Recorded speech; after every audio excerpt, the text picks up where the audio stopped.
22 दिसंबर 2024 को लिया जाएगा। उसके लिए देखिए हम लोग इस सेशन में बिहार सिविल कोर्ट में जो अभी रिसेंटली एग्जाम कंडक्ट करवाए गए हैं और उनमें जो प्रश्न पूछे गए हैं उनको इसमें हम लोग डिस्कस करेंगे, यानी कि यह पूरा प्रीवियस ईयर का निचोड़ होगा। और देखिए आज हमारे यह दूसरा सेशन है। इसी प्रकार से कल मैंने आपको एक सेशन कराया हुआ है, जिन्होंने नहीं देखा है जरूर देख लीजिएगा, लिंक आपको डिस्क्रिप्शन बॉक्स में मिल जाएगा। और देखिए इस सेशन का मेरा एक ही मकसद है कि आपको बताना है कि बहुत हार्ड प्रश्न नहीं पूछा जाता है। आप बिल्कुल नर्वस मत होइए, एक बार आप लेवल और पैटर्न को देख लीजिए अच्छे तरीके से और समझ लीजिए। जो लोग चैनल पर पहली बार आए हुए हैं चैनल को सब्सक्राइब कर लीजिए, क्योंकि बिहार से संबंधित जितने भी प्रतियोगिता परीक्षाएं कराई जाती हैं फ्रेंड्स, उनकी संपूर्ण तैयारी हमारे चैनल के माध्यम से कराई जाती है। तो यह फ्यूचर में भी चैनल आपके काम आने वाला है, इसीलिए सब्सक्राइब करके जो बगल में बेल आइकन है, घंटे का निशान है, उसको जरूर दबा लीजिएगा। चलिए शुरू करते हैं आज का सेशन। एक बार सभी लोग प्लीज पहले सेशन को लाइक कर दीजिए और जब इसको कंप्लीट देख लीजिएगा तो कम से कम एक ग्रुप में इसको जरूर शेयर कर दीजिएगा। तो चलिए शुरू करते हैं आज का सेशन अब हम लोग। तो फ्रेंड्स जैसे मैंने आपको बताया है कि आज इस सेशन में हम लोग बिहार सिविल कोर्ट का जो एग्जाम 22 दिसंबर 2024 को लिया जाएगा, उसके लिए हम लोग महत्वपूर्ण प्रश्नों को इस सेशन में डिस्कस करेंगे। और कहीं ना कहीं ये रिसेंटली सिविल कोर्ट के एग्जाम में पूछे गए सारे के सारे प्रश्न हैं। देखिए बहुत हार्ड प्रश्न आपके पेपर में नहीं पूछा जाएगा, इसीलिए आप विचलित मत होइए, धैर्य बना करके आप पेपर दीजिए। देखिए फ्रेंड्स, सबसे पहले वीडियो का क्वालिटी थोड़ा सा आप लोग बढ़ा लीजिए, कम से कम 360 पर कर लीजिए। और अगर आपको अंग्रेजी में वॉइस सुनाई दे रहा है तो यहाँ पर सेटिंग आपको दिख रहा होगा, वहां पर क्लिक करके ऑडियो ट्रैकर पर क्लिक करिए और वॉइस को हिंदी में कन्वर्ट कर लीजिएगा, मेरा ओरिजिनल आवाज आपको सुनाई देने लगेगा। चलिए देखिए प्रश्न है हिंदी का। प्रश्न पूछा गया है कि प्रत्युत्तर का सही संधि विच्छेद क्या है। इस तरह से लिखा गया है प्रत्युत्तर। वीडियो का क्वालिटी आप बढ़ा लेंगे तो सब कुछ आपको स्पष्ट दिखाई देगा। देखिए प्रत्युत्तर का सही संधि विच्छेद क्या है, आंसर आप जानते हैं तो कमेंट करते चलिए, इससे आपका बेहतरीन तरीके से रिवीजन होते चलेगा। तो यहाँ पर आप देख सकते हैं ऑप्शन नंबर बी में प्रति जोड़ उत्तर बिल्कुल इसका राइट आंसर हो जाएगा। और देखिए इस प्रत्युत्तर में पूछा जाएगा कि कौन सा संधि है, तो ये भी आप साथ साथ ध्यान रखिए यण संधि है। क्यों इसमें यण संधि है, तो देखिए इसमें ई प्लस उ, ठीक है ना, ई प्लस उ वर्णों की संधि हुई है और य वर्ण की उत्पत्ति हुई है, इसीलिए इसमें यण संधि है। ये भी आप साथ साथ ध्यान रखेंगे, ठीक है। सबसे इंपॉर्टेंट है कि प्रत्युत्तर का सही संधि विच्छेद, तो प्रति जोड़ उत्तर यहाँ पर इसका करेक्ट आंसर होगा। चलिए अगला प्रश्न देखिए, पूछा गया है कि पुरोहित में उपसर्ग है। पुरोहित पूछा गया है, पुरोहित में उपसर्ग है। कौन सा उपसर्ग है पुरोहित में, बताइए पुरोहित में कौन सा उपसर्ग है। देखिए अगर आपसे पुरोहित का संधि विच्छेद पूछा जाए तो याद रखिएगा पुरह, ठीक है ना, यहाँ पर विसर्ग होगा और प्लस हित, तो इसी से आप निकाल सकते हैं कि इसमें कौन सा उपसर्ग है। तो यहाँ पर देखिएगा पुरह जो है ऑप्शन बी में आपको दिख रहा है इस तरह से, ठीक है ना, तो ऑप्शन बी राइट आंसर हो जाएगा। चलिए ऑप्शन बी करेक्ट आंसर हो जाएगा। पुरोहित में उपसर्ग कौन सा है, तो पुरह, इस तरह से, ठीक है। चलिए उसके बाद पूछा गया लंबोदर में कौन सा समास है। लंबोदर में कौन सा समास है, बताइएगा राइट आंसर क्या होगा। लंबोदर में कौन सा समास है, तो देखिए लंबोदर में जो है बहुव्रीहि समास है। लंबा है उदर जिसका, यह एक विशेष अर्थ प्रकट कर रहा है, यानी भगवान गणेश। लंबा है उदर जिसका यानी कि गणेश, इसीलिए यहाँ पर बहुव्रीहि समास होगा। ऑप्शन डी में आप देख रहे हैं बहुव्रीहि, ठीक है फ्रेंड्स। चलिए अगला प्रश्न पूछा गया कि निम्नलिखित में से अमृत बाजार पत्रिका की शुरुआत किसने किया था। अमृत बाजार पत्रिका, यहां मैं लिख भी दे रहा हूं, अमृत बाजार पत्रिका। अमृत बाजार पत्रिका की शुरुआत किसने किया था। देखिए ध्यान दीजिएगा, देखिए अमृत बाजार पत्रिका 1868 ईस्वी में जो है शिशिर कुमार घोष और मोतीलाल घोष, ये दोनों भाई थे, इन्हीं के द्वारा शुरू किया गया था। और शिशिर कुमार घोष इसके पहले संपादक थे। तो यहाँ पर देखिए अमृत बाजार पत्रिका की शुरुआत, तो यहाँ पर शिशिर कुमार घोष दिया गया है ऑप्शन ए में, क्लियर। 1868 में शुरुआत किया गया था शिशिर कुमार घोष और मोतीलाल घोष के द्वारा, और शिशिर कुमार घोष इसके पहले संपादक थे। ये भी आप ध्यान रखेंगे, प्रश्न बहुत हार्ड नहीं पूछा जाएगा। अगर आपने बेसिक थोड़ा सा भी पढ़ रखा है तो निश्चित रूप से आपका एग्जाम क्लियर हो जाएगा। चलिए अगला प्रश्न है कि वर्तमान में भारत का सबसे बड़ा व्यापारिक भागीदार कौन सा है, यानी कि 2024 का दृष्टिकोण से यह प्रश्न है। अभी आपको इस दृष्टिकोण से याद रखना है 2024 वाला। तो वर्तमान में भारत का सबसे बड़ा जो व्यापारिक भागीदार है ये चाइना है। चाइना के बाद अमेरिका है, अमेरिका के बाद यूएई है। चाइना के बाद कौन सा है, अमेरिका है, अमेरिका के बाद यूएई है। तो ये भी आप साथ साथ ध्यान रखेंगे, क्लियर। अभी सब कुछ मैं आपको करंट का रिसेंटली आंकड़ा बताऊंगा। चलिए, तो वर्तमान में भारत का सबसे बड़ा व्यापारिक भागीदार चाइना है। वीडियो का क्वालिटी बढ़ा लीजिए। देखिए, निम्न में से कौन कंप्यूटर का मुख्य सिस्टम बोर्ड है? मुख्य सिस्टम बोर्ड बताइए, कौन सा कंप्यूटर का मुख्य सिस्टम बोर्ड है?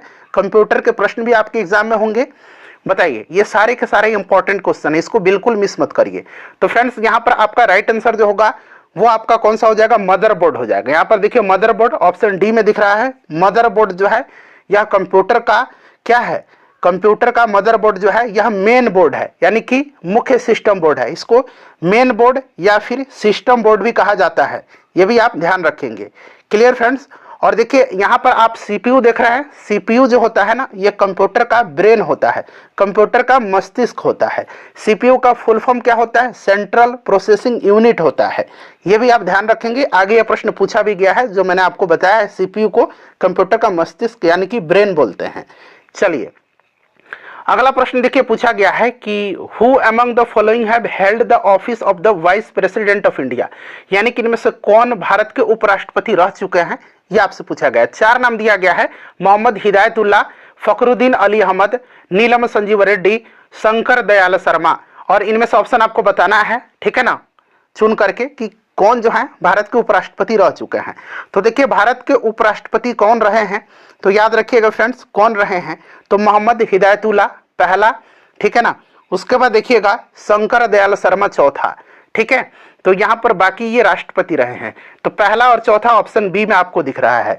नीलम संजीव रेड्डी निर्विरोध चुने जाने वाले राष्ट्रपति हैं और राष्ट्रपति बनने से पहले ये लोकसभा के स्पीकर भी रहे थे। ये भी प्रश्न आप ध्यान रखेंगे आप।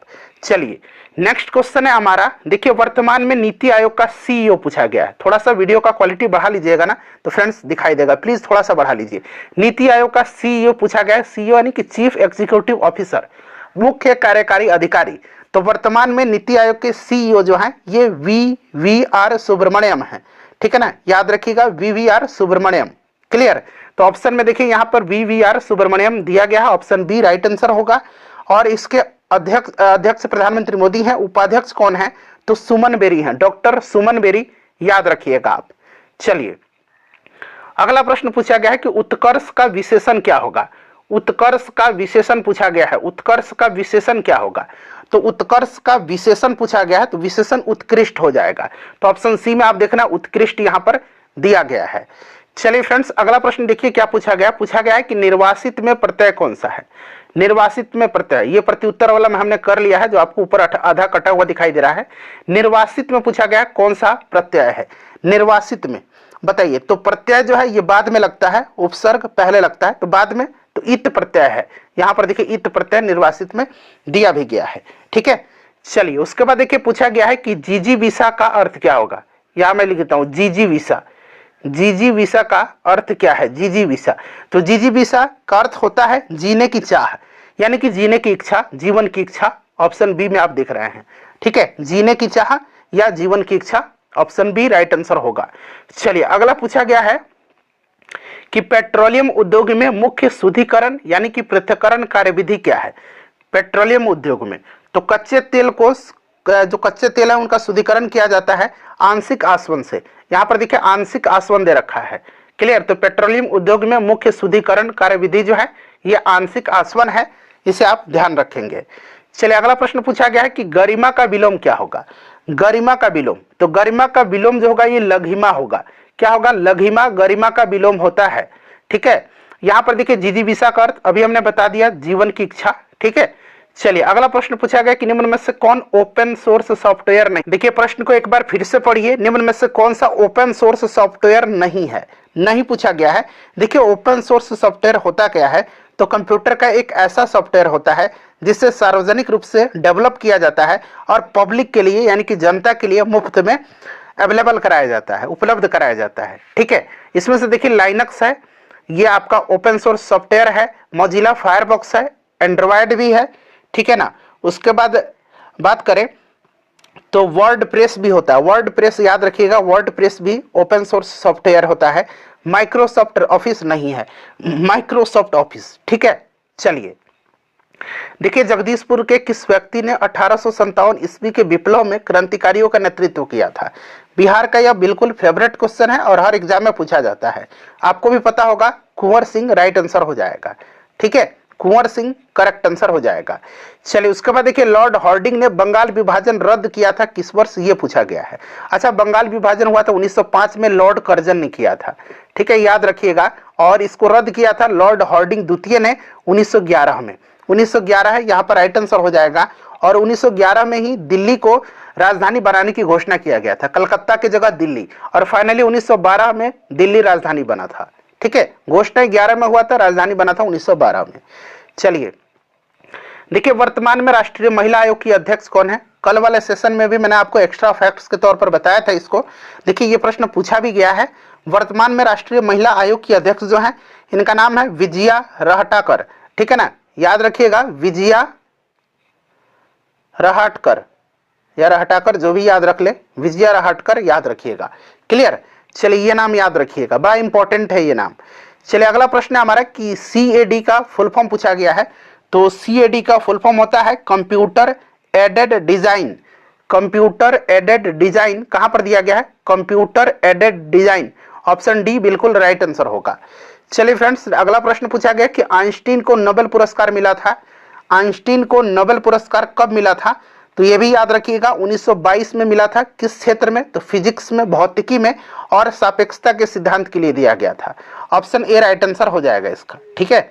उसके बाद देखिए 1 हॉर्स पावर बराबर होता है, 1 हॉर्स पावर बराबर कितना होता है? 1 हॉर्स पावर आपको भी याद होगा, 1 हॉर्स पावर बराबर होता है 746 वाट, ठीक है ना, 746 वाट।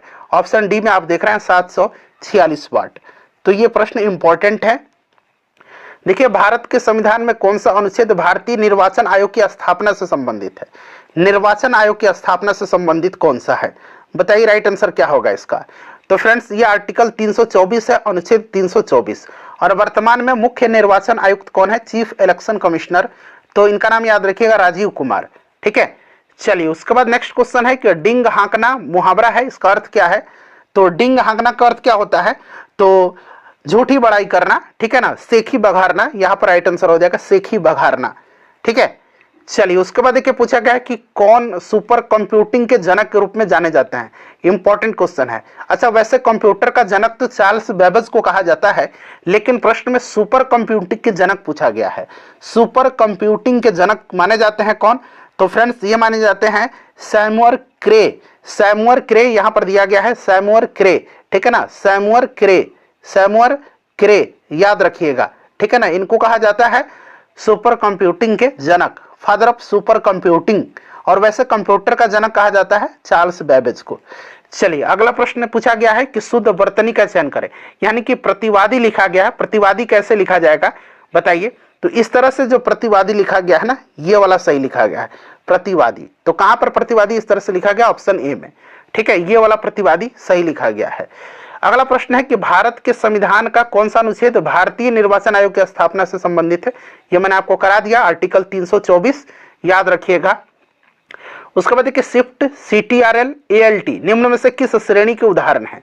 ठीक है ना, शिफ्ट इस तरह से कंप्यूटर में हमने पढ़ा है कीबोर्ड पर, शिफ्ट, CTRL और ALT ये किस तरह के श्रेणी के उदाहरण है? तो इनको कहा जाता है हिंदी में संशोधक कुंजी। हिंदी में इनको संशोधक कुंजी कहा जाता है, यानी कि अंग्रेजी में इसको हम लोग मॉडिफायर कीज बोलेंगे। मॉडिफायर कीज, मॉडिफायर कुंजी यहाँ पर दे रखा है, ठीक है ना। और हिंदी में संशोधित कुंजी या संशोधन कुंजी, जो भी बोलिए, ठीक है। ये वाला CAD का फुल फॉर्म मैंने करा दिया, कंप्यूटर एडेड डिजाइन हो चुका है ये। चलिए उसके बाद देखिएगा कि दूसरे पीढ़ी के कंप्यूटर में प्रयोग होता था। अच्छा फर्स्ट पीढ़ी के कंप्यूटर में वैक्यूम ट्यूब का इस्तेमाल होता था। वैक्यूम ट्यूब का ये फर्स्ट जनरेशन में होता था। सेकंड जनरेशन में ट्रांजिस्टर का इस्तेमाल होता था। सेकंड जनरेशन में क्या होता था? ट्रांजिस्टर का इस्तेमाल होता था। यहाँ मैं लिख दे रहा हूँ, ऑप्शन डी में दे रखा है, ठीक है ना। उसके बाद थर्ड जनरेशन में IC का, इंटीग्रेटेड चिप का, ठीक है ना। फोर्थ जनरेशन में माइक्रो प्रोसेसर का, क्लियर, ये थर्ड जनरेशन में। फोर्थ जनरेशन में माइक्रो प्रोसेसर का। और फिफ्थ जनरेशन जो अभी चल रहा है इसमें AI का, यानी कि जो आर्टिफिशियल इंटेलिजेंस है, कृत्रिम बुद्धि हार्डवेयर का, या कहिए आप न्यूरल नेटवर्क का इस्तेमाल किया जाता है। यहाँ कृत्रिम बुद्धि भी दिया गया 5th जनरेशन के लिए, ठीक है। तो यहाँ पर सेकंड पूछा है, तो सेकंड में ट्रांजिस्टर, फर्स्ट में वैक्यूम ट्यूब, ठीक है ना, थर्ड में आईसी, फोर्थ में माइक्रो प्रोसेसर और फिफ्थ में कृत्रिम बुद्धि, एआई हार्डवेयर, आर्टिफिशियल इंटेलिजेंस। चलिए, दामिनी का पूछा गया है, इसमें से आपका पर्यायवाची, ठीक है ना। तो दामिनी का मतलब क्या होता है? दामिनी का यहाँ पर हो जाएगा आपका राइट आंसर क्या हो जाएगा बता दीजिए फटाफट। दामिनी का आपका हो जाएगा इसमें से विद्युत, ठीक है ना, विद्युत दामिनी का हो जाएगा। क्लियर। चलिए, मरकट का, तो मरकट का होता है आपका बंदर, कपी, मरकट का कपी होगा। दामिनी का विद्युत, ताड़ित, चंचला, चपला, कभी कभी चंचला भी दे देगा, चपला भी दे देगा, ठीक है ना, चंचला, चपला। उसके बाद विद्युत, ताड़ित, याद रखिएगा ये दामिनी का पर्यायवाची है। और मरकट का पर्यायवाची होता है बंदर, कपी, कीस। बंदर, कपी आपको याद होगा, कीस। उसके बाद शाखा मृग, शाखा मृग, शाखा मृग, ठीक है ना, शाखा मृग, ठीक है, शाखा मृग या कपीस, तो ये सब बंदर का ही है। तो यहाँ पर मरकट मतलब बंदर। चलिए, उसके बाद देखिए कंप्यूटर की में निम्न में से कौन सी यूनिट प्रोसेसिंग के लिए उत्तरदायी है और कंप्यूटर की मस्तिष्क भी कहलाती है। मैंने बताया था कंप्यूटर का ब्रेन किसको कहा जाता है, स्टार्टिंग में आपको बताया था। तो याद रखना ये सीपीयू को बोला जाता है, central processing unit, unit processing के लिए उत्तरदायी होता है और इसको कंप्यूटर का ब्रेन यानी कि कंप्यूटर का दिमाग, मस्तिष्क भी कहा जाता है।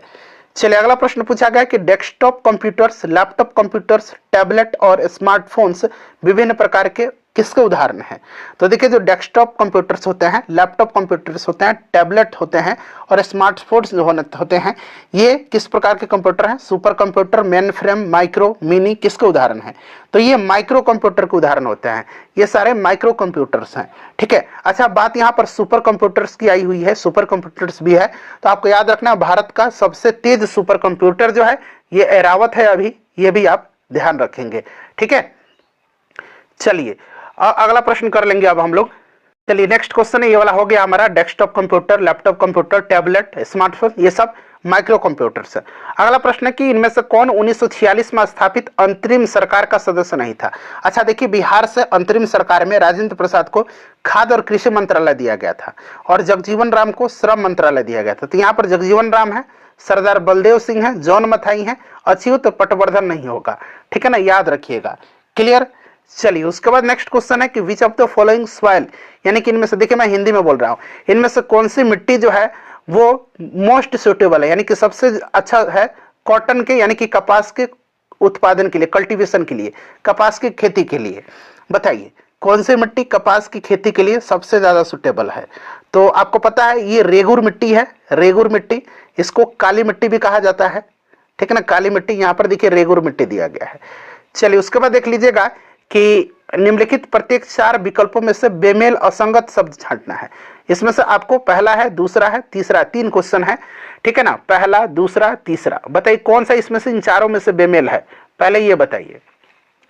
तो देखिए, शारीरिक, दैहिक, मानसिक, ये एक तरह के हैं। आधी जो है, आधी, आधी का मतलब होता है मानसिक पीड़ा, तो ये अलग हो गया, बेमेल हो गया, ठीक है ना। मस्तिष्क, सिर, शीश और शीर्ष, इसमें से बेमेल कौन सा है?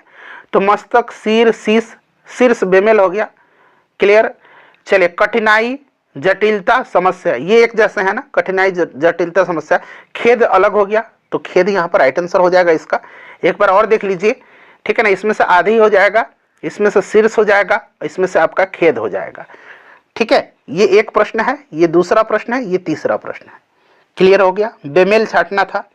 चलिए, देखिए, India wins freedom, India wins freedom, मैं लिख देता हूं, हिंदी में लिख दूं क्या, वैसे समय बर्बाद होगा, आपको पता है। इंडिया विंस फ्रीडम, फ्रीडम, ये किसकी ऑटोबायोग्राफी है? ऑटोबायोग्राफी किसकी है? तो फ्रेंड्स, ये है मौलाना अबुल कलाम आजाद का, भारत के पहले शिक्षा मंत्री हैं ये, इन्हीं की यह ऑटोबायोग्राफी है, इंडिया विंस फ्रीडम, ठीक है।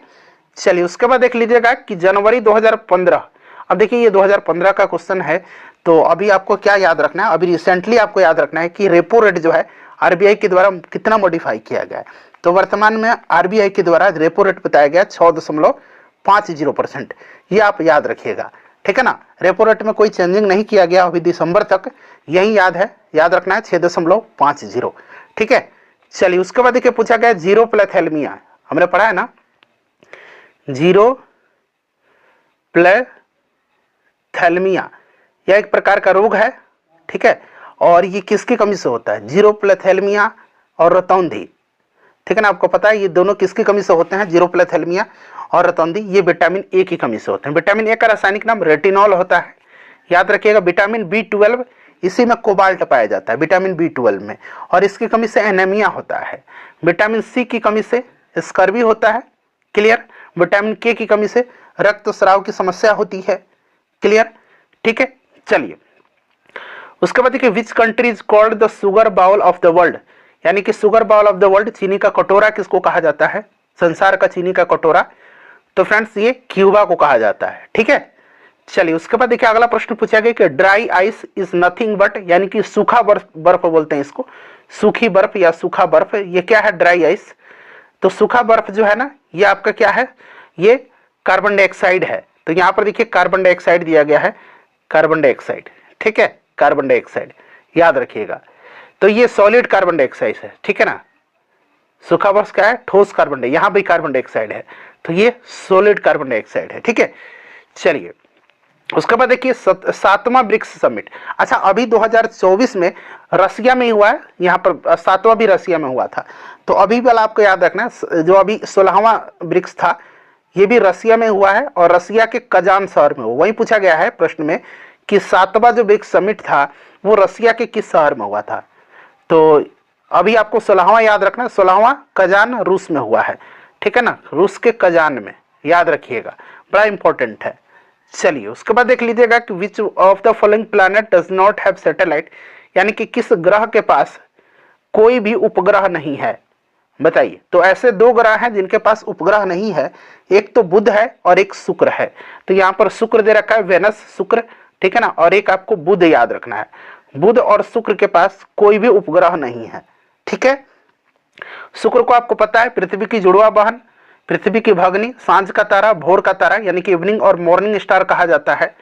चलिए उसके बाद देख लीजिएगा कि make in India campaign was launched on, यानी कि जो मेक इन इंडिया था ये कब लॉन्च किया गया था, शुरुआत कब हुई थी? तो मेक इन इंडिया, उसके बाद उज्ज्वला योजना याद रखिएगा, उज्ज्वला योजना, और स्वच्छ भारत मिशन, स्वच्छ भारत मिशन, ये कम से कम 3 याद रखिए। देखिए स्वच्छ भारत मिशन की शुरुआत कब हुई थी? तो 2 अक्टूबर 2014 को, यहाँ पर देखा 2 अक्टूबर 2014 स्वच्छ भारत मिशन।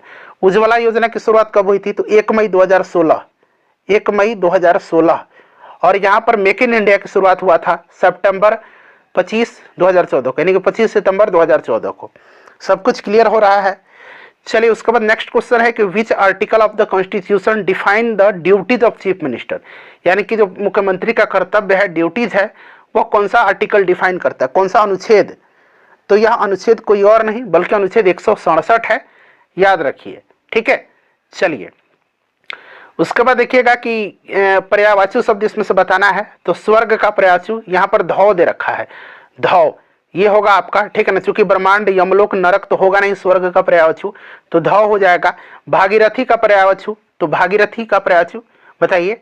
तो देखिए गंगा को भागीरथी भी कहा जाता है, ठीक है। रात्रि का पर्यायवाची पूछा गया है, तो रात्रि का विभावरी होता है। रात्रि का क्या होगा? रात्रि का विभावरी होगा। तो यहाँ पर आप देख सकते हैं विभावरी दे रखा है, याद रखिएगा, ठीक है। एक बार और देख लीजिए, स्वर्ग का धौ, भागीरथी का गंगा, रात्रि का विभावरी, क्लियर। चलिए अगला प्रश्न है कि which animal is declared as अघन्या, हिंदी में लिख देता हूँ अघन्या, इस तरह से आपने पढ़ा होगा। अघन्या जो है, किस जानवर को जो है ऋग्वेद में अघन्या कहा गया है?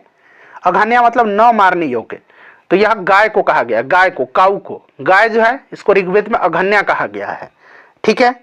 चलिए उसके बाद देखिए पूछा गया कि which one among the following is a plant hormone, यानी कि पादप हार्मोन इनमें से कौन सा है? पादप हार्मोन बताइए, पादप हार्मोन कौन सा है? इंसुलिन तो है नहीं, थायरॉक्सिन भी नहीं है, एस्ट्रोजन भी नहीं है।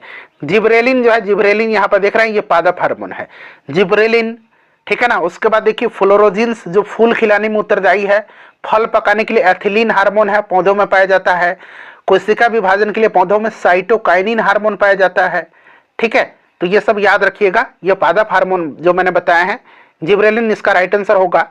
चलिए उसके बाद पूछा गया है कि the immortal song Vande Mataram has been written by, Vande Mataram किसने लिखा है? बताइए, वंदे मातरम को किसने लिखा है? तो बंकिम चंद्र चट्टोपाध्याय, बंकिम चंद्र चटर्जी, यहां पर आप देख सकते हैं ऑप्शन में। ठीक है, चलिए उसके बाद देखिए पूछा गया कि ल्यूमेन का यूनिट क्या है? सॉरी, ल्यूमेन जो है किसका यूनिट है? Lumen is the unit of, मतलब ल्यूमेन किसका यूनिट है? बताइए, ल्यूमेन किसका यूनिट है? ल्यूमेन किसका यूनिट है? ल्यूमेन किसका यूनिट है? बताइए, ल्यूमेन किसका यूनिट है? तो ल्यूमेन जो है ना, यह यूनिट किसका है? ये ल्यूमिनस फ्लक्स का है। ठीक है ना। अच्छा, ल्यूमिनस फ्लक्स का यूनिट क्या है? ल्यूमेन है। अच्छा, यहां पर ल्यूमिनस इंटेंसिटी देख रहे हैं, ज्योति तीव्रता, इसका यूनिट कैंडेला होता है। इसका यूनिट क्या होता है? कैंडेला होता है। ये भी आप ध्यान रखिएगा। तो फ्रेंड्स, ये करीब करीब 50 के आसपास प्रश्न थे, सारे के सारे इंपॉर्टेंट थे, मैंने आपको कवर करा दिया है। इसको लाइक कर दीजिएगा फ्रेंड्स, और इसको शेयर जरूर कर दीजिएगा। देखिए यहाँ पर उचित विकल्प जो है वो पूछा गया, अंधे के हाथ बटेर लगना। तो अंधे के हाथ बटेर लगना बताइएगा। तो इसका होगा, एक एक करके पढ़िए। अचानक कोई लाभ होना नहीं, बिना परिश्रम के सफलता मिल जाना, बिल्कुल बिना परिश्रम का। ठीक है, यही है अंधे के हाथ बटेर लगना। चलिए, हथेली पर सरसों नहीं जमती, इसका आप बताएंगे कमेंट करके। इसका आंसर, एक प्रश्न आपके लिए है, हथेली पर सरसों नहीं जमती, इसका अर्थ क्या होगा ये आपको बताना है। अंधे के हाथ बटेर लगना मतलब बिना परिश्रम को सफलता मिल जाना। ठीक है, चलिए ये आप कमेंट करके इसका आंसर बताइए। ध्यानपूर्वक पढ़िए चारों को और इसका आंसर कमेंट करके बताइए। सेशन कैसा लगा ये भी बताइएगा। देखिए, which of the following is the fastest memory? Computer का क्वेश्चन है। सबसे फास्टेस्ट मेमोरी इसमें से कौन सा है? हार्ड डिस्क, डीवीडी रोम, स्टैटिक रैम या कैश मेमोरी? सबसे फास्टेस्ट मेमोरी कौन सा है? तो ये कैश मेमोरी है। ठीक है ना, याद रखिएगा, बड़ा इंपॉर्टेंट क्वेश्चन है। ठीक है, कैश मेमोरी। सेशन को लाइक कर दीजिए और फ्रेंड्स इसको शेयर कर दीजिए।